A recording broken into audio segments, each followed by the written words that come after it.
మంచిది నాయనా. మరి యొక్క సమయంలో ప్రార్థన చేసుకుని ఈ రాత్రికాలపు కుటుంబ ప్రార్థన మనం ప్రారంభించుకుందాం. మరి దేవతి దేవుడు ఈ ఉదయకాల సమయం అంతట్లో ఆయన సహాయ సహకారాలు మనకు అనుగ్రహించి మరి వేగురమే ఈ రాత్రికాలపు కుటుంబ ప్రార్థనలో ఆయన సన్నిధి భాగ్యాన్ని, ఆయన సన్నిధి కాంతులను మనకు అనుగ్రహించిన పరలోకమందున్న కన్న తండ్రికి కృతజ్ఞతాస్తుతులు తెలియజేసుకుంటూ ఈ రాత్రికాల సమయంలో యెషయా గ్రంథము 44వ అధ్యాయాన్ని బైబిల్ పఠనంగా లేఖన భాగాలను చదువుకుంటూ దేవుని చిత్తం ఏమై ఉన్నదో, దేవుని సంకల్పం ఏమై ఉన్నదో, మరి ఆయన పిల్లలుగా మనకి ఏ మాటలు ఆయన తెలియజేయడానికి ఆయన సిద్ధపడుతున్నారో మనం వినడానికి, నేర్చుకోవడానికి మనం సిద్ధపడదాం. దేవుని ఆత్మ సహాయం కొరకు ప్రార్థన ద్వారాగా నేటి పరిచర్యను మనం ప్రారంభించుకుందాం. మోషేబాబు ప్రార్థన. మహాగణుడు మహోన్నతుడు మా ప్రియ పరలోకపు తండ్రి, మీ ఘనమైన ఉన్నతమైన శ్రేష్టమైన నామనికే వేలేదు వందనాలు శుద్ధుడు సోదరుని ఈ ఉదయకాల సమయంలో తండ్రి, ఈ రాత్రికాల సమయంలో తండ్రి, వేగురముడి తండ్రి మీ సన్నిధి భాగ్యం మాకు అనుగ్రహించండి. మీకు అన్నవాళ్ళ తండ్రి, ఈ రాత్రికాల సమయంలో తండ్రి వేగురముడి తండ్రి మీ సన్నిధి కాంతులు మా మీద ప్రకాశింపజేసినందుకు మీకు అన్నవాళ్ళ తండ్రి. ఈ ఉదయకాల సమయంలో అంతా మీరు ఎక్కడి కింద మమ్మల్ని కాచి కావాలని మీకు అన్నవాళ్ళ తండ్రి. ఇది తండ్రి ఈ త్రిగతను వాకించడానికి మాకు సమృద్ధమైన తెలియని జ్ఞానాన్ని అందించమని వేడుకుంటుంది. ఈ చిన్న ప్రార్థన తప్పు పర్వాలను క్షమించమని వేడుకుంటూ యేసుక్రీస్తు నామములో విడుచున్న మా ప్రియ పరలోకపు తండ్రి, ఆమేన్. చైతన్య ప్రార్థన మూలపరతండి కణమన ఉన్నతమైన నామానికి వేలాది వందల సూత తెచ్చుకున్నాను తండ్రి. ఈ రాత్రికాల సమయంలో తండ్రి వేగురమైతే మీద అగల చదువులను పాటించి ఎంత ఉన్నది తండ్రి. ఈ రాత్రికాల సమయంలో తండ్రి యెషయా గ్రంథం 44 వాక్యం చదువుతున్న సౌంతేనే కానీ ఆ వాగుతాను వెండి విడిచిపెట్టలేకపోతుంటే మరో భాగం రాసుకుంటా చేయంతే. ఈ రాత్రికాల సమయంలో ఈ లైవ్స్ మీ బిడ్డలందరినీ తీర్చారు ఆయన వారికి తెలియచేయండి. ఈ రాత్రికాల సమయంలో తండ్రి గడిచిన అన్ని దినాలు తండ్రి మీరు అక్కడి కాల్చడానికి ఎంత ఉన్నదండి. రేపు ఉదయకాల సమయంలో తండ్రి మీ సన్నిధి కలుచుండగా మా దేవుని జ్ఞానాన్ని గురించి చిన్న ప్రార్థనతో పొరపాటు క్షమించండి. ఈ ప్రార్థన యేసుక్రీస్తు నామములో అడుగుతున్న ప్రార్థన చేసుకుందాం. మహాగణుడైన మా తండ్రి, మహోన్నతుడైన దేవ, పరిశుద్ధుడైన తండ్రి, మీ ప్రేమ కలిగిన నామానికే కృతజ్ఞతాస్తుతులు చెల్లించుకుంటున్నాము తండ్రి. అయా ఈ ఉదయకాల సమయం అంతా మీరు మమ్మల్ని కాచి కాపాడి రాత్రికాల సమయంలో వేగురమే మీ సన్నిధి భాగ్యాన్ని, మీ సన్నిధి కాంతులను కుటుంబ ప్రార్థన ద్వారాగా ఈ చక్కటి పరిచర్య ద్వారాగా తండ్రి మీ మహిమను, మీ ఘనతను మాకు అనుగ్రహించినందుకే కృతజ్ఞతాస్తుతులు చెల్లించుకుని తండ్రి. దేవా, మరి ఇంతవరకు ప్రార్థించినటువంటి ఇరువురు బిడ్డలని కృపతో దయతో జ్ఞాపకం చేసుకోండి. అలాగే ప్రభా, ఈ రాత్రికాల సమయంలో మీరు మమ్మల్ని ప్రేమించి ఇచ్చినటువంటి స్థానిక సంఘాలని మీ సన్నిధానంలో జ్ఞాపకం చేసుకుంటున్నాం ప్రభా. సంఘము అనగానే సమస్యలతో నాయన, ఇబ్బందులతో నాయన ఉన్నటువంటి సంఘానికి నాయన మీరు ఏ రీతిగా శాంతిని, సమాధానాన్ని అనుగ్రహిస్తున్నారో ప్రభా, అవి నాయన నీ బిడ్డలు పొందుకొని తండ్రి మీ పట్ల భయభక్తులు కలిగి జీవించడానికి మీ సహాయాలు తెచ్చండి. ప్రతిరోజు ప్రభా ఆత్మీయంగా నీ బిడ్డలు నాయన ఎదుగుటకు మీ సహాయాలు తెచ్చండి. నాయన నీ బిడ్డలను వాక్యంలో దినదినము పెంచుతూ నాయన పోషిస్తున్నటువంటి దైవ సేవకులు బిఎల్ రాజు గారి కుటుంబాన్ని జ్ఞాపకం చేసుకుంటున్నాం ప్రభా. ఆ కుటుంబాన్ని మీరు నాయన దీవించి ఆశీర్వదించి వెలుగులతో నాయన దీవెనలతో ఆశీర్వాదాలతో నింపి అనేక కుటుంబాలకు మాదిరికరంగా, అనేక కుటుంబాలకు వెలుగుకరంగా మీరు ఆ కుటుంబాన్ని ఎన్నుకుని ఏర్పాటు చేసుకుని తండ్రి మీ చిత్తానుసారంగా ముందుకు నడిపిస్తున్నందుకే కృతజ్ఞతలు తండ్రి. వారి ద్వారాగా అనేక కుటుంబాలు మా ప్రాంతవాసులందరూ కూడా వెలిగింపబడి నాయన రాత్రిలాగా రక్షింపబడి అనేకులు నాయన మీ చెంతకి చేరుకోవడానికి మీ సహాయాలు తెచ్చండి. అలాగే తండ్రి వైఎస్ఆర్ నగర్లో ఉన్నటువంటి బిడ్డలకు నాయన ఓదురు నుంచి నాని ఈ వెలుగును తండ్రి అక్కడ కూడా ప్రకాశింపజేశారు ప్రభా. అక్కడ కూడా అనేక కుటుంబాలు వెలిగినాయి ప్రభా. అవన్నీ ఆర్థికపరమైనటువంటి కుటుంబాలు ప్రభా. లావాదేవీలతో ఇబ్బందులతోనైనా దినాలను గడుపుతున్నారు తండ్రి.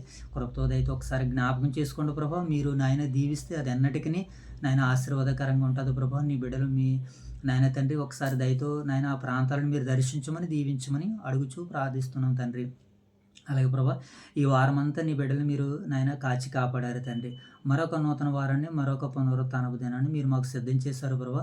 రేపు నాయన పరిపూర్ణులుగా, సంపూర్ణులుగా తండ్రి నాయన యోగ్యమైనటువంటి వారుగా మీ కుమారుని యొక్క నాయన ఆ పవిత్రమైనటువంటి నాయన రొట్టెను, ద్రాక్షరసాన్ని మేము సేవించడానికి మీ సహాయాలు తెచ్చండి నాయన. వాటిని భుజించినటువంటి మేము నాయన తండ్రి మీ కుమారుని యొక్క మరణ సమాధి పునరుత్థాన దినాలు సంఘం ద్వారాగా ప్రచురించుటకు తండ్రి మీ సహాయాలు సహకారాలు మాకు అనుగ్రహిస్తారని ఆశిస్తూ తండ్రి మరి రాత్రికాల సమయంలో కుటుంబ ప్రార్థనలో యెషయా గ్రంథము 44వ అధ్యాయం ద్వారాగా మీ చిత్తాన్ని నాయన మీ సంకల్పాన్ని తండ్రి నాయన మీ భయాన్ని మీ భక్తిని మేము తెలుసుకోవడానికి సిద్ధపడుతున్నాం తండ్రి మీ యొక్క ఆత్మతో మమ్మల్ని నడిపించండి విలువైన విజ్ఞాన సంగతులు మీరు మాకు అనుగ్రహిస్తారని అందిస్తారని ఆశిస్తూ ప్రార్థిస్తూ మా రక్షకుడైన యేసుక్రీస్తు వారి నామం పేరటి మనవులతో కూడిన ప్రార్థన మీకు సమర్పిస్తున్నాం కన్న తండ్రి ఆమేన్. రైట్, మంచిది నాయన. మరి రాత్రికాల సమయంలో యెషయా గ్రంథము 44వ అధ్యాయము బైబిల్ పఠనంగా లేఖన భాగాలను చదువుకుందాం. అయినను నా సేవకుడగు యాకోబు నేను ఏర్పరచుకున్న ఇశ్రాయేలు వినుము, నిన్ను సృజించి గర్భములో నిన్ను నిర్మించి నీకు సహాయము చేయువాడునైనా యెహోవా ఎలాగూ సెలవిచ్చుచున్నాడు. అంటే దేవుడు తన సంకల్పాన్నంతటిని కూడా ఒకనాడు ఇశ్రాయేల్కి అర్థమయ్యేటట్టుగా దేవుడు బోధిస్తున్నాడు యెషయా ప్రవక్త ద్వారాగా ఆ ప్రజలకు తెలియజేస్తున్నాడు. నేడు మనందరికీ కూడా ఆ రోజు యాకోబుని ఇశ్రాయేల్ని ఎలాగైతే ఏర్పాటు చేసుకుని ఎన్నుకున్నాడో ఈరోజు భూమి మీద ఉన్నటువంటి మనుషుల్ని మానవాళిని అందరిని కూడా ఏర్పరచుకుని ఎన్నుకుని తన చిత్తాన్ని నెరవేర్చాలనుకుంటున్నాడు. తన చిత్తాన్ని ఏ రీతిగా నెరవేర్చాలనుకుంటున్నాడో కింద భాగాలు మనం చదువుకుంటూ ముందుకు వెళ్దాం.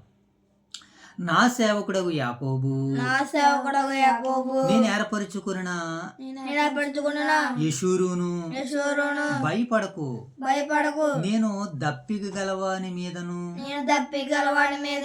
నీళ్లును ఎండిన భూమి మీద ప్రవాహములను కుమ్మరించెదను.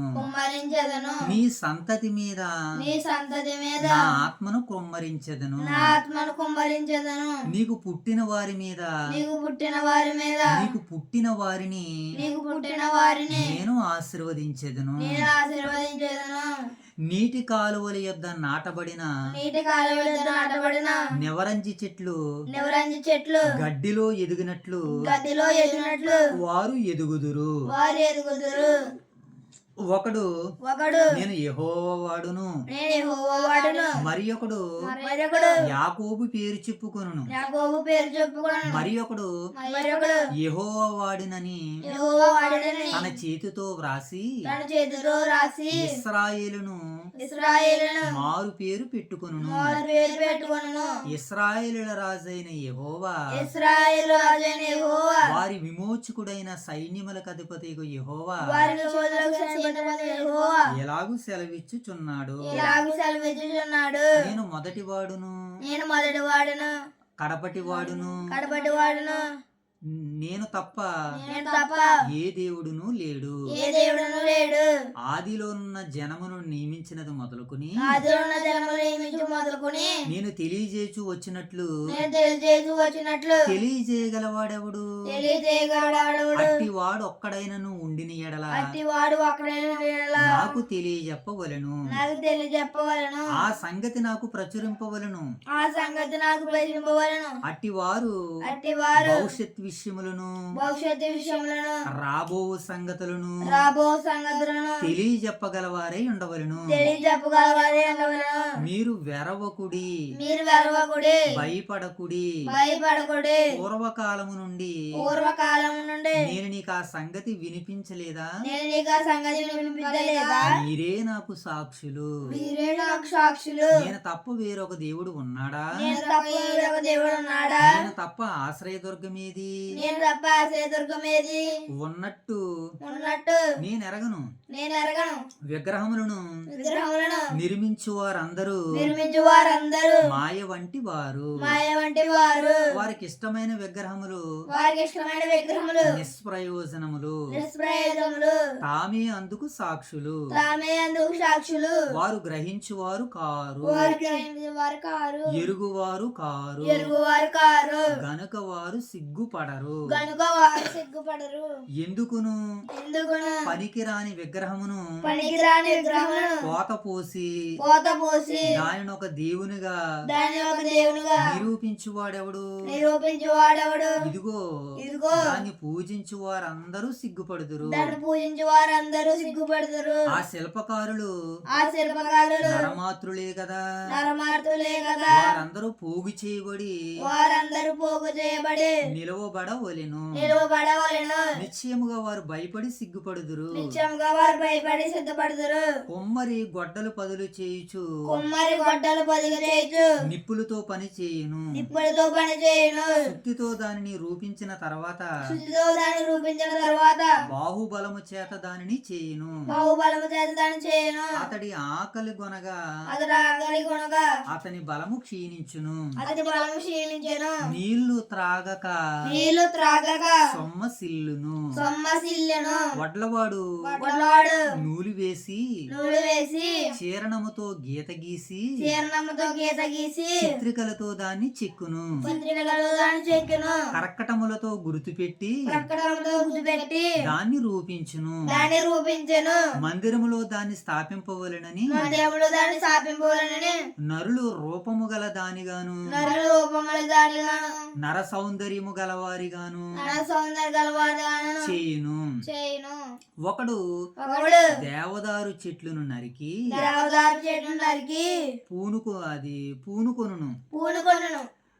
ఒకడు ఒకడు దేవదారు చెట్లు నరకవలెనని దేవదారు చెట్లు నరకవలెనని పూనుకొనును. కోరుకొనును. శ్మశాన వృక్షము గాని శ్మశాన వృక్షం గాని సరళ వృక్షము గాని స్వర్ణ వృక్షం గాని సింధూర వృక్షమును గాని సింధూర వృక్షము గాని అడవి వృక్షములలో అడవి వృక్షములలో ఏదో ఒక దానిని తీసుకొనును. ఏదో ఒక దాన్ని తీసుకొనెను. ఒకడు చెట్టు నాటగా ఒక చెట్టు నాటగా వర్షము దాన్ని పెంచును. వర్షము దానిని పెంచును.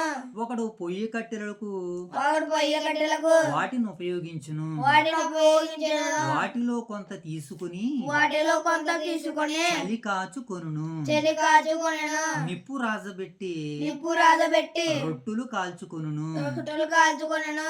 ఒకడు తుండు తీసుకుని ఒకడు తుండి తీసుకొని దానితో ఒక దేవతను చేసుకొనును. దానితో ఒక దేవతను చేసుకొని దానికి నమస్కారము చేయును. దానికి నమస్కారం చేయను. దానితో ఒక విగ్రహము చేసి దానితో విగ్రహం చేసి దానికి సాగిలపడును. దానికి సాగిలపడెను. అగ్నితో సగము కాల్చినప్పుడు అగ్నితో సగం కాల్చినప్పుడు కొదువ కొదువ సగముతో మాంసము వండి సాగుతో మాంసం వండి భక్షించుచున్నాడు. భక్షించుచున్నాడు. తిని తృప్తి పొందగా తిని తృప్తి పొందగా చలి కాచుకొనును. చెలి కాచుకొనెను. ఆహా ఆహా చలి కాచుకుంటిని చెలి కాచుకుంటుని వెచ్చగా ఉన్నది వెచ్చగా ఉన్నది అని అనుకొనుచున్నాడు. అని అనుకొనిచున్నాడు. దానిలో మిగిలిన భాగముతో దానిలో మిగిలిన భాగంతో తనకు దేవతగానున్న తనకు దేవతగా ఉన్న విగ్రహమును చేసుకొనును. విగ్రహం చేసుకొనెను. దాని ఎదుట సాగిలపడును. దాని ఎదుట సాగిలపడెను. నమస్కారము చేయుచు నమస్కారం చేయొచ్చు. నీవే నా దేవుడు, నీవే నా దేవుడవు, నన్ను రక్షించమని ప్రార్థించును. నన్ను రక్షించమని ప్రార్థించును. వారు వివేచింపరు, వారు వివేచింపరు. చూడకుండునట్లు చూడకుండానట్లు వారు కన్నులు కప్పబడును. వారి కన్నులు కాపబడెను. గ్రహింపకుండునట్లు గ్రహింపకుండానట్లు వారి హృదయములు మూయబడును. వారి హృదయములు మూయబడెను. ఎవడునూ ఆలోచన చేయుడు. ఎవడును ఆలోచన చేయడు. నేను అగ్నిలో సగము కాల్చి తిని నేను అగ్నిలో సగం కాల్చి తిని నిప్పుల మీద వేసి రొట్టెలను కాల్చి తిని నిప్పుల మీద వేసి రొట్టెలు కాల్చి తిని దాని మాంసము దాని మాంసము వండుకొనిన వండుకొనిన భోజనము చేసి తిని భోజనం చేసి తిని మిగిలిన దానిని తీసుకుని మిగిలిన దాన్ని తీసుకుని దానితో హేయమైన దానిని చేయుదునా. దానితో హేయమైన దాన్ని చేయునా. చెట్టు చెట్టు మొద్దుకు సాష్టాంగ పడునా ముద్దుకు సాష్టాంగపడునా అని ఎవడో ఆలోచింపడు. అని ఎవడు ఆలోచింపడు. ఆలోచించుటకు ఆలోచించుటకు ఎవనికిని తెలివి లేదు, ఎవరికి తెలివి లేదు, వివేచన లేదు. వివేచన లేదు. వాడు బూడిద తినుచున్నాడు, వాడు బూరెలు తింటున్నాడు. వాని మనస్సు వాని మనస్సు మోసపోయినదై మోసపోయినదై తప్పుదారిలో తప్పుదారిలో వాని తీసుకుని పోవుచున్నది. వాడిని తీసుకుని పోతున్నది. వాడు తన ఆత్మను రక్షించుకొనజాలడని వాడు తన ఆత్మను రక్షించుకోవాలని నా కుడి చేతిలో నా కుడి చేతిలో అబద్ధం ఉన్నది కదా అబద్ధం ఉన్నది కదా అనియు అని అనుకొనుటకు అనుకొనుటకు వానికి బుద్ధి చాలదు. బుద్ధి చాలదు. ఇశ్రాయేలు యాకోబు వీటిని జ్ఞాపకం చేసుకొనుము. నీవు నా సేవకుడువు. నేను నిన్ను నిర్మించి ఉన్నాను. ఇశ్రాయేలు నీవు నా సేవకుడువై ఉన్నావు. నేను నిన్ను మరిచిపోజాలను. మంచు విడిపోవునట్లుగా నేను నీ అతిక్రమములను మొబ్బి తొలగిపోవునట్లుగా నీ పాపములను తుడిసివేసి ఉన్నాను. నేను నిన్ను విమోచించి ఉన్నాను. నా యొద్దకు మల్లుకొనుము. యెహోవా కార్యమును సమాప్తి చేసి ఉన్నాడు. ఆకాశములారా ఉత్సాహధ్వని చేయుడి. భూమి అగాధ స్థలములారా ఆర్భాటము చేయుడి. పర్వతములారా అరణ్యమా అందులోని ప్రతి వ్యక్తి అందులోని ప్రతి వృక్షమా సంగీతనాదము చేయుడి. యెహోవా యాకోబును విమోచించును. ఆయన ఇశ్రాయేలులో తన్ను తాను మహోన్నతినిగా కనబరుచుకొనును. గర్భము నుండి నిన్ను నిర్మించి నీ విమోచకుడగు యెహోవా ఎలాగూ సెలవిచ్చుచున్నాడు. యెహోవానగు నేనే సమస్తమును జరిగించిన వాడును. నేను ఒకడనే ఆకాశములను పరిచిన వాడును. నేనే భూమిని పరిచిన వాడును. నేనే ప్రగల్భముల ప్రవచనములను నిరర్ధకము చేయువాడును. సోదిగాండ్రను వెర్రివానిగాను చేయువాడును. జ్ఞానులను వెనకకు త్రిప్పి వారి విద్యను అవిద్యగా చేయువాడును నేనే. నేనే నా సేవకుని మాట రూఢుపరిచువాడును. నా దూతల ఆలోచన నెరవేర్చువాడును. యెరూషలేము నివాస స్థలమగుననియు యోధా నగరను గూర్చి ఆయన కట్టబడిననియు నేను ఆజ్ఞ ఇచ్చి ఉన్నాను. దాని పాడైన స్థలములను బాగు చేయువాడును నేనే. నేనే నీ నదులను ఎండజేయుచున్నాను. ఎండు పొమ్మని ప్రవాహముతో నేనే చెప్పుచున్నాను. ఇప్పుడు ఈ పాఠానికి అధ్యాయానికి మూలవచనం అన్నమాట. చదువు. కోరేషుతో నా మంద కాపరి నా చిత్తమంతయు నెరవేర్చువాడా అని చెప్పువాడును నేనే. యెరూషలేముతో నీవు కట్టబడదు అనియు దేవాలయమునకు పునాది వేయబడు అనియు నేనే చెప్పుచున్నాను. దేవుడి యొక్క పరిశుద్ధ వాక్యాన్ని నేడు మన వినికిడిలో 30 60 100 ఫలింపజేయను గాక. ఆమేన్. రైట్, మంచిదినైనా ఇక్కడ ఈ రాత్రి కాల సమయంలో మరి యెషయా గ్రంథము 44వ అధ్యాయాన్ని మనం ఆలోచన చేస్తున్నప్పుడు దేవుడు మరలా తన ఉనికిని తాను చాటి చెప్పుకుంటున్నాడు అనమాట. తన పిల్లలకి, తన ప్రజలకి తన సంకల్పాన్ని అంతటినీ తెలియజేస్తున్నాడు అనమాట. భూమి మీద, ఈ లోకంలో భూమి మీద నేను తప్ప వేరొకరు దేవుడిగా లేరు అని, నేనే దేవుడినని, నేను ఒక జాతిని, ఒక సంతతిని నేను ఏర్పాటు చేసుకున్నానని, వారి ద్వారాగా అనగా మీ ద్వారాగా నా చిత్తాన్ని అంతటిని నేను నెరవేర్చుకుంటానని, మిమ్మల్ని గర్భములో పుట్టినది మొదలుకొని మిమ్మల్ని రక్షించిన వాడిని నేనేనని, మీరు నాకు సేవకులని, మీరు నాకు పనివారని, నేనే మిమ్మల్ని కన్నాను అని దేవుడు తనను గురించి తాను చెప్పుకుంటున్నాడు అనమాట. ఈ యెషయా గ్రంథం అంతా కూడా ఏం మనకి సెలవిస్తుందనంటే తండ్రి అయినటువంటి దేవుడే తనను గురించి తాను చెప్పుకుంటున్నటువంటి మాట. అందుకని ఒక ఆయన ఇలాగ ఒక స్లోగన్ రాశాడనమాట, కన్న తండ్రి కన్నీటి గాథ. ఏమని స్లోగన్ ఇచ్చారమ్మా ఒక ఆయన? కన్నీటి గాథ, కన్న తండ్రి కన్నీటి గాథ అని. ఏమండి, కన్న తండ్రి కన్నీటి గాథ అని యెషయా గ్రంథం నుంచి ఒక మంచి టైటిల్, ఒక స్లోగన్ ఇచ్చారనమాట.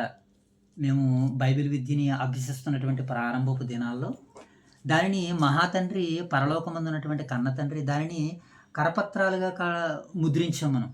కరపత్రాలుగా దాన్ని చేసి మరి దైవ సేవకులు బిఎల్ రాజు గారు, అలాగే వారికి సహకారులుగా నేను, ఇరువురం కలిసి కన్న తండ్రి కన్నీటి గాథని మన సమాజానికి, అలా వదిలేనా, మన సమాజానికి, మన క్రైస్తవ సమాజానికి, మన ప్రాంగణంలో ఉన్నటువంటి బిడ్డలందరికీ కన్న తండ్రి కన్నీటి గాథని యెషయా గ్రంథం నుంచి సువార్తను ప్రకటించడం జరిగిందనమాట. ఇక్కడ కూడా ఈ 44వ అధ్యాయం కూడా దేవుడు ఏమని మాట్లాడుతున్నాడనంటే, నాయన నేను దేవుడును, నేనే తప్ప మరొక ఏ దేవుడును కూడా లేడు. ఆది కాలం నుంచి మొదలుకొని అనాది కాలం వరకు నేనే తండ్రిని, నేనే దేవుడిని. మీరు నాకు పిల్లలు, మీరు నా స్వకీయ జనము, మీరు నా సంతతిరా నాయన. నేను మిమ్మల్ని ఏర్పాటు చేసుకున్నాను. నేను మీ ద్వారాగా నా సంకల్పాన్ని, నా చిత్తాన్ని నెరవేర్చుకోవాలనుకుంటున్నానని దేవుడు తన ఉద్దేశాలని, తన సంకల్పాన్ని, తన చిత్తాన్ని ఇక్కడ యెషయా ప్రవక్త ద్వారాగా యోధా వారికి మరి తెలియజేస్తున్నట్లుగా మనకు కనబడుతుంది. ఇది ఈ 44వ అధ్యాయ నేపథ్యం. అయితే ఈ 44వ అధ్యాయ సారాంశాన్ని మనం చూసినప్పుడు లేఖన భాగాలు మనతో స్పష్టంగా మాట్లాడుతున్నాయి. ఏమనంటే, దేవుడు ఇశ్రాయేలు జాతిని ఏర్పాటు చేసుకున్నాడని, వాళ్ళందరినీ గర్భంలో ఉండగానే నిర్మించాడని, ఎందుకొరకనంటే తన సేవ కొరకు, తన పని కొరకు దేవుడు పిలుచుకున్నాడని, అలా పిలుచుకున్నటువంటి వారిని అందరినీ దేవుడు ఆశీర్వదిస్తానని, వాళ్ళందరి మీదకి కూడా తన ఆత్మని కుమ్మరిస్తాడని, ఏంటమ్మా, వాళ్ళందరి మీదకి కూడా తన ఆత్మని కుమ్మరిస్తానని, అలా కుమ్మరించినప్పుడు వారు, వారి బిడ్డలు, వారి పిల్లలు అభివృద్ధి పొందుతారని, నీటి కాలువన నివరంజి చెట్ల వలె వారు ఎదుగుతారని, ఫలిస్తారని ఈ మొదటి భాగంలో మనకు కనబడుతుంది. ఇశ్రాయేలు వారిని, అనగా యోధా వారిని దేవుడు ఏర్పాటు చేసుకున్నాడని, వారి మీదకి తన ఆత్మను కుమ్మరిస్తాడని, కుమ్మరించినటువంటి తర్వాత వారందరూ దీవించబడతారని, ఆశీర్వదింపబడతారని ఈ మొదటి భాగంలో మనకు కనబడుతుంది. వారు నీటి కాలువల యోరన నివరంజి చెట్ల వల్ల ఎదుగుతారన్నారు. మనకి కీర్తన మొదటి అధ్యాయం మొదటి వచనం ఏమని సెలవిస్తుంది? అతడు ఆకు వాడక తన కాలమందు ఫలమిచ్చి చెట్టు వలె ఉండును. అతడు ఎక్కడ నాటబడ్డాడట? నీటి కాలువల వారన నాటబడిన వాడే. అంటే నీటి కాలువల వారన ఏముంటుందని అంటే, ఆ మొక్కలకి సారము, నీరు సమృద్ధిగా అంది. అవి ఫలాలను ఎలాగైతే విస్తరిస్తాయో దేవుడు తన ఆత్మను కూడా కుమ్మరిస్తానంటున్నాడు. ఇప్పుడు దేవుడు తన ఆత్మను కుమ్మరించి వారు ఫలించేటట్టుగా, వారు దీవించబడేటట్టుగా, ఆశీర్వదించబడేటట్టుగా దేవుడు చేస్తానంటున్నాడు. నిజంగా ఈ వాగ్దానము నాటి నుంచి నేటి వరకు కూడా తప్పిపోలేదు. దేవుడు మొట్టమొదటి మానవుల్ని ఇరువురిని చేసినప్పుడు, ఆదాముని చేసినప్పుడు వారు ఫలించారు, అభివృద్ధి పొందారు, భూమిని విస్తరించారు, వాటిని లోబరుచుకున్నాడు, చక్కగా హాయిగా ఆనందంగా సంతోషించారు. మొదటిది. తదుపరి కాలానికి రాబోయేసరికి నోవాహు గారు దేవుని కుటుంబాన్ని ఏర్పాటు చేసుకున్నారు. వారి కోడండ్రు, వారి కుమారులు, వారి పిల్లలంతా కలిసి దీవించబడ్డారు, ఆశీర్వదించబడ్డారు. తదుపరి కాలంలో అబ్రహాముని దేవుడు ఏర్పాటు చేసుకున్నాడు. అబ్రహాము సంతతంతా కూడా దీవించబడింది, ఆశీర్వదించబడింది. 314 మంది, సుమారు 311 మంది పనివారితో కలిగి తాను దీవించబడినట్లుగా మనకు కనబడుతుంది. ఆ తదుపరి ఇస్సాకు, యాకోబు వీళ్ళందరూ దీవించబడ్డారు. వీళ్ళందరూ కూడా ఏం చేయబడ్డారంటే ఆశీర్వదించబడ్డారు. నేను నీ బిడ్డలని, నీ పిల్లలని ఆశీర్వదిస్తానని దేవుని వాగ్దానం. ఇది బైబిల్లో ఉన్న వారందరూ తూచా తప్పకుండా వారి వారి జీవితాల్లో నెరవేరిని. అలాగే ఈరోజు ఇదే బైబిల్ పట్టుకుని ఒక పూట భోజనానికి లేనటువంటి వారు ఈరోజు సమృద్ధిగా భోజనం చేసే స్థాయికి వెళ్ళగలిగారనంటే దీని మీద ఆధారపడినటువంటి, విశ్వాసంతో జీవించినటువంటి భక్తపరుల జాబితా చాలామంది మనకు కనబడుతుంది. ఉదాహరణకు మనకు దైవ సేవకులు బిఎల్ రాజు గారు, ఆయన కూడా ఒంటరిగానే ఆయన కూడా సింగిల్గానే ఆయన తన భక్తి జీవితాన్ని ప్రారంభించారు. నిజమైన దేవుణ్ణి తెలుసుకున్నారు, నిజమైన క్రీస్తు సంఘాన్ని తెలుసుకున్నారు, వెంబడించారు. ఆయన ఈరోజు అనేకమైనటువంటి తారాస్థాయిలోనికి దేవుడు ఆయనని నిలబెట్టారు.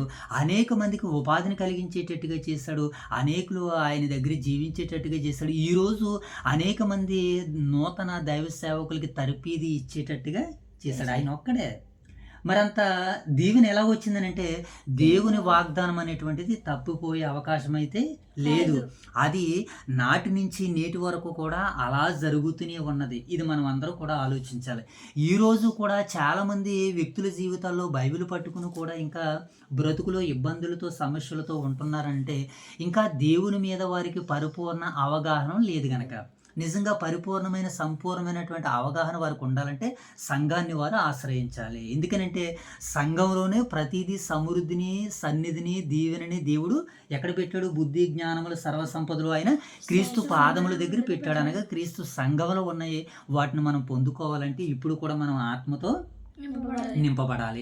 ఇది మొదటి భాగం. ఇది యెషయా గ్రంథం 44వ అధ్యాయం సారాంశం. ముందు భాగంలో నేపథ్యం చూసాం. దేవుని సంకల్పము, దేవుని చిత్తము ఏ రీతిగా యోదావారి పట్ల నెరవేరబోతుందో మనం చూసాం. ఇప్పుడు సారాంశం ఏంటంటే మొదటి భాగంలో దేవుడు యాకోబు యొక్క యోదా గోత్రం యొక్క సంతతిని దీవిస్తానంటున్నాడు, ఆశీర్వదిస్తానంటున్నాడు. అది ఎలా నెరవేరింది అంటే నాటి నుంచి నేటి వరకు కూడా అనేక కుటుంబాలు ఈరోజు ఈ బైబిల్ని పట్టుకుని దీవించబడ్డారు, ఆశీర్వదించబడ్డారు. ఏమండి యూనివర్సిటీలు కట్టారు, కాలేజీలు కట్టారు, అనేక మంది అనాథ బిడ్డలను చేర్చుకుంటున్నారు. ఈరోజు అనేకులు సహకారులుగా మారిపోయారు. ఈరోజు క్రైస్తవ సంఘాలకి కానుకలు ఇచ్చేటువంటి దాతలు అనేక మంది ప్రేరేపింపబడుతున్నారు. సో ఇలాగా నేటి క్రైస్తవ సంఘాలు, క్రైస్తవ కుటుంబాలు ఆనాటి నుంచి ఈనాటి వరకు దేవుని దైవాలను వృద్ధి పొందుతున్నాయి, అభివృద్ధి పొందుతున్నాయి. ఇది వాస్తవం. ఇది మొదటిది. ఇది 44వ అధ్యాయ సారాంశం మొదటి భాగం. ఇక ముగింపు భాగంలోనికి వెళ్ళబోయేసరికి ఒరే నాయన నేనే దేవుడునరా అని చెబుతూ నీవు నా సేవకుడువు, నేను నిన్ను నిర్మించి తిని ఇశ్రాయేలు నీవు నాకు సేవకుడువై ఉన్నావని చెబుతున్నాడు దేవుడు. ఇశ్రాయేలు నేను నిన్ను ఏర్పాటు చేసుకున్నాను, నువ్వు నాకు సేవకుడు, నువ్వు నాకు పనివాడు. కానీ లోకంలో ఉన్నటువంటి వ్యక్తులు ఎలా మారిపోయారని అంటే వాళ్ళు ఏం చేశారు అంటే వారు చేతులతో నిర్మించుకున్న వాటిని దైవాలుగా భావించి, దేవతలుగా భావించి, ఒకడు అడవిలోనికి వెళ్ళి చెట్టు నరుక్కుని వచ్చి ఆ చెట్టుని ఒకడు వంటకు ఉపయోగించుకుంటున్నాడు, ఒకడు చలికి ఉపయోగించుకుంటున్నాడు, ఒకడు నీడకి ఆశ్రయంగా ఉండడానికి ఉపయోగించుకుంటున్నాడు. అదే దానితో ఒక విగ్రహాన్ని చేసుకుంటున్నాడు, ఒక ప్రతిమని చేసుకుంటున్నాడు, దానికి సాగిలి పడుతున్నారు. వీళ్ళెవరికైనా సరే జ్ఞానం ఉందా?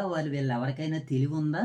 అవి మాట్లాడవో, అవి వినవో అని దేవుడు ఆ విగ్రహాల గురించి మాట్లాడుతూ మనుషులు చేస్తున్నటువంటి ఆ అపరాధాలని, ఆ పాపాలని ఎత్తు చూపిస్తూ, ఒకవేళ నేను నిజంగా దేవుడినని మీరు నన్ను తెలుసుకోవాలి, మీరు మిగతా వారికి చెప్పాలి, మీరు నా పనివారు, మీరు నా సేవకులని దేవుడు ఏర్పాటు చేసుకున్నటువంటి వారిని దేవుణ్ణి తెలుసుకోలేనటువంటి వారికి ఎలా చెప్పాలో, వారు దేవుణ్ణి తెలుసుకోలేకపోవడానికి వారి కన్నులు ఎలా మూయబడ్డాయో, వారి చెవులు ఎలా మూయబడ్డాయో చెబుతూ వారు ఏ రీతిగా అన్ని దేవతల్ని, దేవుళ్ళని, దేవతలను వారు ఎలా తయారు చేసుకుంటున్నారో.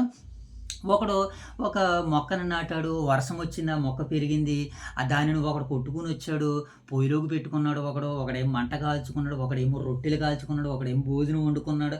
దానితోనే మరలా ఏం చేశాడు? దైవంగా చేసుకుంటున్నాడు, దాన్ని ఆరాధిస్తున్నాడు.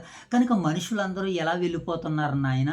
అది నా చిత్తం కాదు, అది మానవాళిని మోసపోతున్నారు, వారిని మంచి దారిలోనికి, సన్మార్గంలోనికి మీరు నడిపించాలని నేను నిన్ను ఏర్పాటు చేసుకున్నాను రా, నేను నిన్ను కన్నాను రా, నేను నీకు సహాయం చేస్తున్నాను అని దేవుడు ఈ మాటలన్నీ సెలవిస్తున్నాడు అనమాట.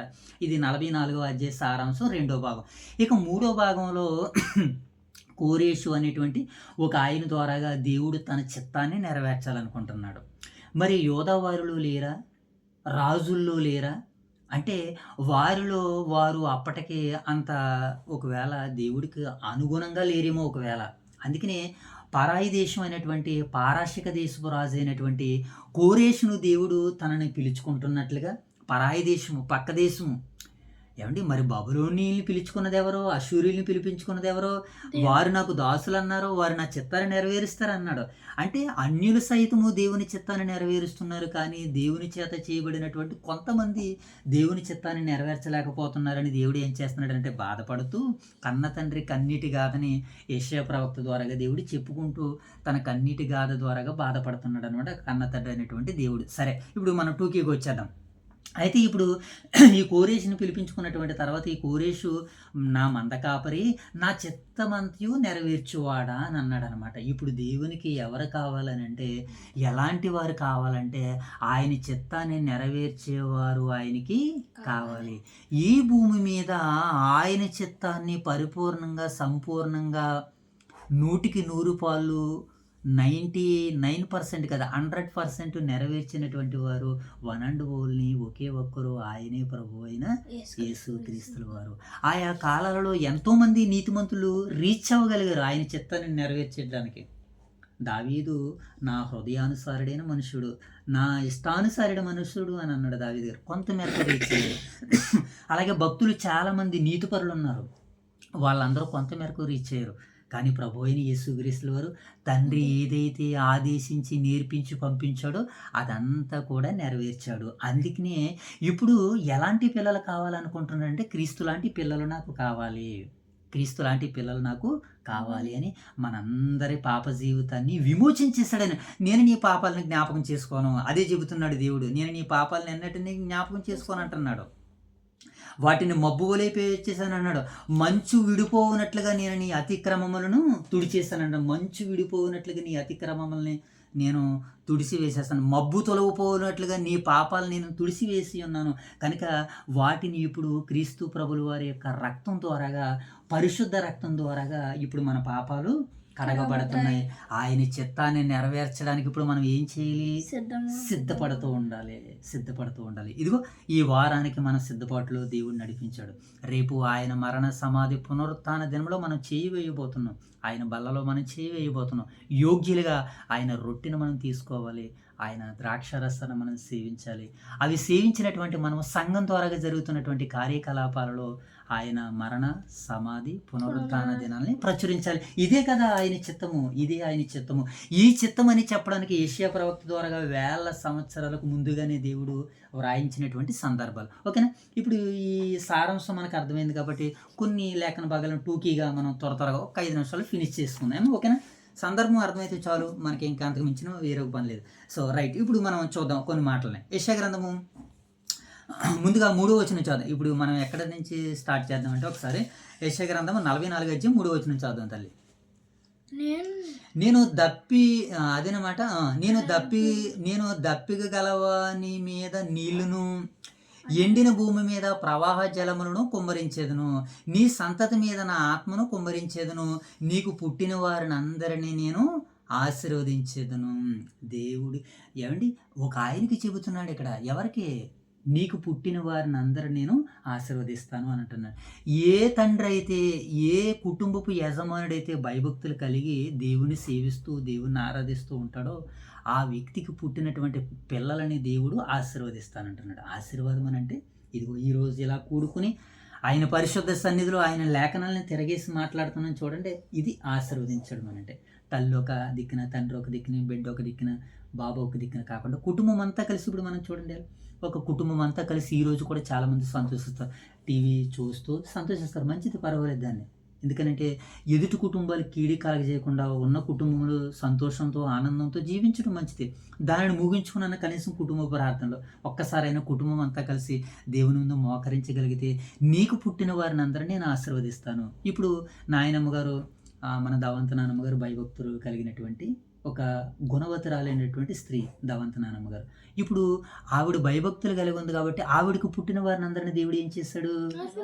ఆశీర్వదించాడు. రాజమండ్రి నానమ్మలో ఉన్న వారిని ఆశీర్వదించాడు, బేగు నానమ్మ గారిని ఆశీర్వదించాడు, వారికి పుట్టినటువంటి పిల్లల్ని ఆశీర్వదించారు. ఇప్పుడు చూసారా, వాళ్ళందరూ కూడా ఉన్నత స్థాయిలో ఉన్నారు, అందరూ ఉద్యోగ స్థాయిలో ఉన్నారు.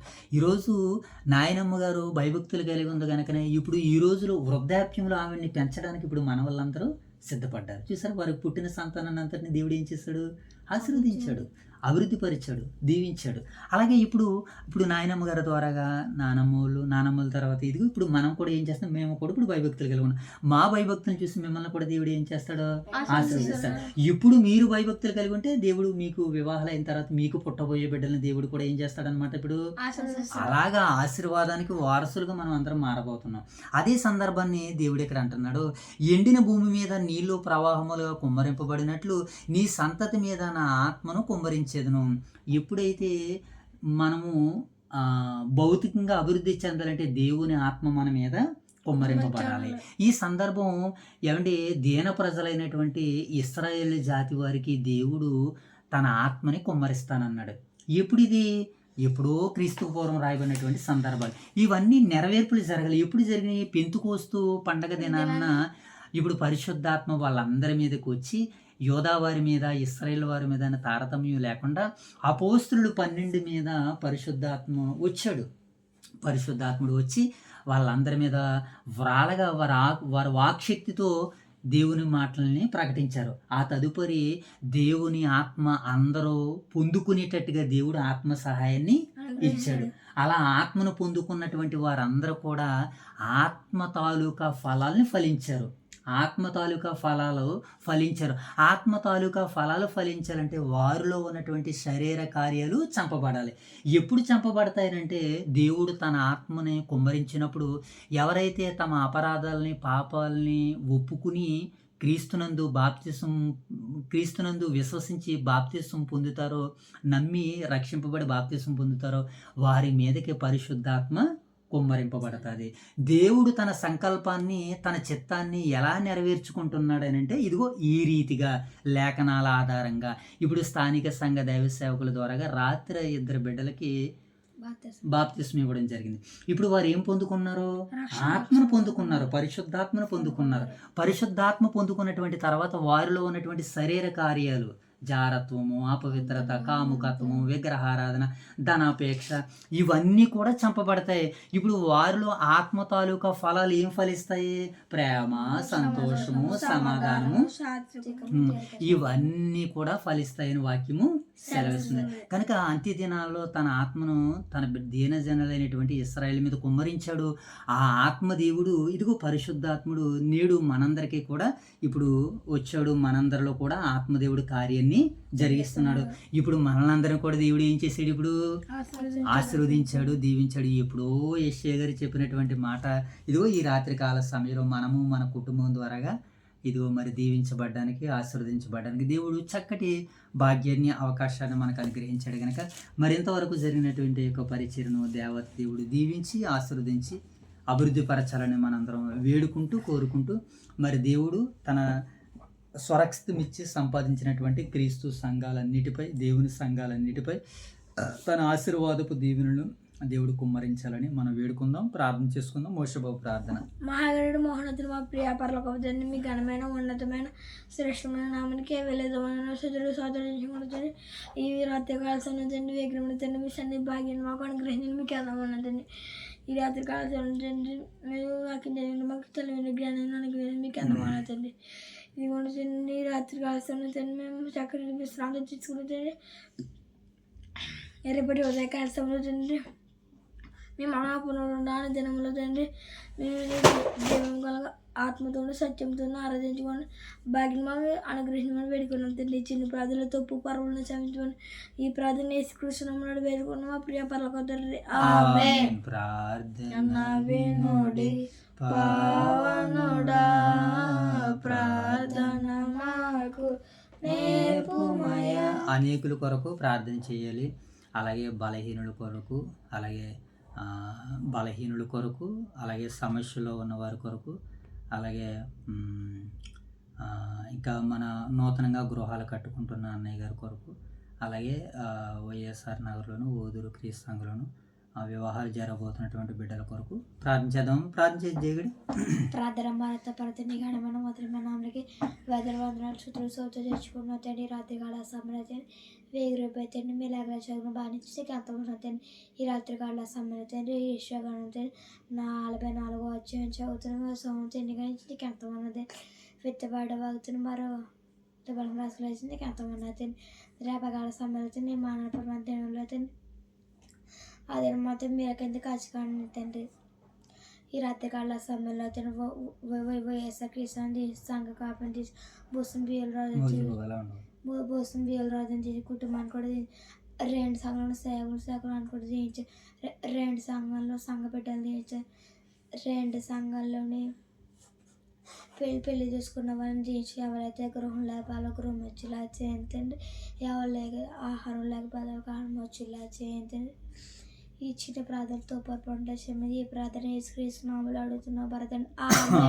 ఆమేన్. వెరీ గుడ్ నాయన. ప్రార్థన చేసుకుందాం. చివరగా మహాగణుడైన మా తండ్రి, మహోన్నతుడైన దేవ, పరిశుద్ధుడైన తండ్రి, మీ ప్రేమ కలిగిన నామానికి కృతజ్ఞతలు తండ్రి. దేవ, ఇంతవరకు మీ సన్నిధి భాగ్యాన్ని, మీ సన్నిధి కాంతులను వాక్యం ద్వారా మీరు మాకు ప్రకాశింపజేసినందుకే కృతజ్ఞతలు తండ్రి. బలహీనమైన మమ్మల్ని మీరు బలపరిచి మీ మహిమలో నిలబెట్టినందుకే కృతజ్ఞతలు తండ్రి. ఈ మహిమా భాగ్యాన్ని నాయన స్థానిక సంఘం ద్వారా మీరు మాకు అనుగ్రహించారు ప్రభా. అందుని బట్టి మీకు కృతజ్ఞతలు తండ్రి.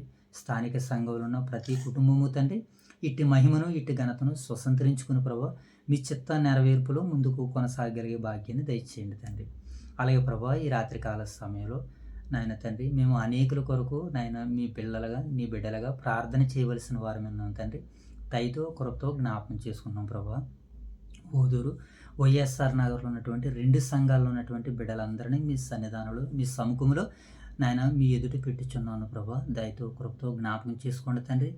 నాయన 2 సంఘాల్లో ఉన్నటువంటి బిడ్డలు, ముఖ్యంగా ఓదూరు సంఘంలో ఉన్నటువంటి బిడ్డలు ఆర్థికంగా నాయన ఆత్మీయంగా అభివృద్ధి దశలో ముందుకు వెళ్తున్నారు ప్రభా. వారి నాయన కృపతో దయతో జ్ఞాపకం చేసుకోండి.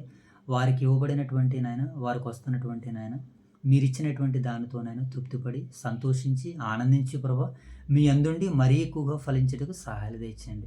అలాగే ప్రభా, ఈ యొక్క సమయంలో నీ బిడ్డలు వేయి ప్రయాసాలు పడి ప్రభా వివాహాలని సిద్ధం చేసుకున్నటువంటి వారు ఉన్నారు, గృహాలు కట్టుతున్నటువంటి బిడ్డలు ఉన్నారు. నాయన మా ముందే నాయన ఉన్నటువంటి మా ప్రియులు నాయన నేతాజీ గారిని, మేరీ గారిని మీరు ప్రేమించి తండ్రి, ఇదిగో వారు నూతనంగా గృహాన్ని కట్టడానికి వారు సిద్ధపడుతున్నారు ప్రభా. వారి సిద్ధపాటు అంతట్లోనైనా గత కాలంలో సంఘం ద్వారాగా తండ్రి నాయన శంకుస్థాపన చేసి వారు పనిని ప్రారంభించారు ప్రభా. ఆ కార్యం మొదలుకొని తండ్రి మరలా మేము గృహప్రవేశం అయ్యేంత వరకు ఆ కుటుంబానికి మీరు కావలసినటువంటి సర్వసమృద్ధిని అనుగ్రహించండి నాయన. కడుతున్న వారిలో, పనిచేస్తున్నటువంటి వారిలో, అలాగే నాయన దానికి కావలసినటువంటి ఆర్థికపరమైనటువంటి రుణాలన్నిటి విషయంలో మీ సహాయాలు తెచ్చమని వేడుకుంటూ ప్రార్థిస్తున్నాం తండ్రి. అలాగే ప్రభా, మరి మా పక్కన ఉన్నటువంటి మా ప్రియులు తండ్రి, ఇదిగో కుమారుడు పవన్ బాబు కూడా నాయన గాయమైంది తండ్రి. మీరు ఆ గాయాన్ని కట్టారు ప్రభా. ఆ గాయాన్ని తగ్గించినందులో కృతజ్ఞతలు తండ్రి. కుమారుడికి మరింత సంపూర్ణమును, ఆయువును, ఆరోగ్యాన్ని, బలాన్ని, శక్తిని దయచేయండి. మరలా తండ్రి తన పనివారితో కలిసి నాయన దినంలోనైనా సంతోషిస్తూ ఆనందిస్తూ ప్రభా, దినాలను బట్టి నాయన, పనులను బట్టి, సమయాలను బట్టి కుమారుడు ఆనందించడానికి, సంతోషించడానికి సహాయాలు తెచ్చండి. ఉపాధులు కల్పిస్తున్నటువంటి యజమానులను నాయన, అధికారులను దీవించి ఆశీర్వదించండి. వారు వెళ్ళి వస్తున్నటువంటి ప్రయాణాల్లో మీ తోడును అనుగ్రహించమని, మీ సహాయాన్ని అనుగ్రహించమని వేడుకుంటున్నాం తండ్రి. తనకిచ్చినటువంటి అన్నగారి కుటుంబాన్ని, తన తల్లిగారిని, తన నాయనమ్మ గారిని, తన అమ్మమ్మ గారిని, తన కుటుంబాన్ని అంతటిని దీవించి ఆశీర్వదించండి. అలాగే ప్రభా, ఇంకా మరి స్థానిక సంఘంలో ఉన్నటువంటి నాయన ఎంతోమంది బిడ్డలు బలహీనులుగా ఉన్నారు తండ్రి. బలహీనుల పట్ల బలాన్ని దయచండి, శక్తిని దయచండి. ఎంతమంది బిడ్డలు అయితే మీ మీద ఆనుకుని తండ్రి ఇదిగో నూతన కార్యాలు చేయడానికి సిద్ధపడుతున్నారో వారందరినీ కూడా కృపతో దయతో జ్ఞాపకం చేసుకున్నాం తండ్రి. అలాగే ప్రభా, మరి యొక్క సమయంలో ఓదూరులో ఉన్నటువంటి స్థానిక సంఘ పెద్దలని జ్ఞాపకం చేసుకున్నాం తండ్రి. పురుషులందరినీ జ్ఞాపకం చేసుకున్నాం ప్రభా. రేపు నాయన తండ్రి ఒక నూతన యెరూషలేము పండగ వాతావరణాన్ని సృష్టించుకోబోతున్నారు ప్రభా. రేపు మహాదినము, పండగ దినముగా నీ బిడ్డలందరూ కూడా దానిని ఆరాధిస్తూ ఉండగా, దాన్ని జరుపుకొని చుండగా నీ మెండైన పరలోకపు దీవెనలు వారికి అనుగ్రహించమని వేడుకుంటున్నాను తండ్రి. అలాగే ప్రభా, మరి యొక్క సమయంలో ఓదూరు క్రీస్తు సంఘాన్ని ముగించుకుని ప్రభా వైఎస్ఆర్ నగర క్రీస్తు సంఘాన్ని కూడా నేను జ్ఞాపకం చేసుకున్నాను తండ్రి.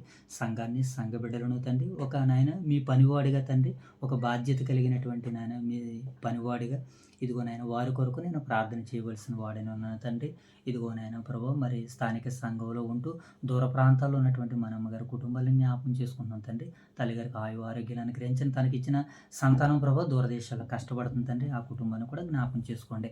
అలాగే తండ్రి ప్రభా, మరి యొక్క సమయంలో గృహాలు కట్టుకుంటున్నటువంటి మా ప్రియులు తండ్రి కిషోర్ గారిని, జ్యోతమ్మ గారి కుటుంబాన్ని జ్ఞాపకం చేసుకోండి. ఆ కుటుంబానికి కావాల్సినటువంటి ఆర్థికపరమైనటువంటి రుణ సహాయాలను అనుగ్రహించండి తండ్రి. అలాగే నాయన సంఘంలో గర్భిణీ స్త్రీలు ఉన్నారు ప్రభా, వారికి మంచి చక్కటి గర్భఫలాలను మీరు ఇచ్చారు ప్రభా. తల్లికి, బిడ్డకి ఆయువుని దయచండి, ఆరోగ్యాన్ని దయచండి తండ్రి. అలాగే ప్రభా, ఇంకా తండ్రి నాయన కష్టపడి పనులు చేసుకుంటున్నటువంటి బిడ్డలు ఉన్నారు, గృహాలు ఇంకా కట్టుకుంటున్నటువంటి బిడ్డలు ఉన్నారు. వారికి కూడా మీ సహాయాలు తెచ్చండి, ఉపాధులు తెచ్చండి తండ్రి. స్థిరత్వంలో నిలబెట్టండి తండ్రి. అలాగే వ్యాపారాలు చేస్తున్నటువంటి బిడ్డలు ఉన్నారు ప్రభా. న్యాయమైన వ్యాపారాలు చేస్తూ ప్రభా వారి వ్యాపారాలను వృద్ధి చేసుకున్నట్టుకు మీ సహాయాలు తెచ్చండి తండ్రి. ఇంకా నాయన తండ్రి బలహీనమైనటువంటి బిడ్డలు ఉన్నారు, వారిని బలపరచండి. నాయన ఇంకా రోగులుగా ఉన్నటువంటి బిడ్డలని ఆరోగ్యవంతులుగా మీరు ముట్టండి, స్వస్థపరచండి తండ్రి. అలాగే ప్రభా, యవనస్తులు ఉన్నారు ప్రభా, వారు ఎటు త్రొట్టెలు కొనకుండా మీ సహాయాల కాపుదలను భద్రతను అనుగ్రహించండి. అక్కడ నాయన అధ్యక్షులుగా ఉండి నాయన సేవ చేస్తున్నటువంటి తమ్ముడు దొరబాబు కుటుంబాన్ని దీవించండి, ఆశీర్వదించండి. అక్కడ ఇంకా పరిచారకులుగా యవనస్తులుగా ఉన్నటువంటి బిడ్డలందరినీ మీరు దర్శించమని, దీవించమని, ఆశీర్వదించమని వేడుకుంటున్నాం తండ్రి.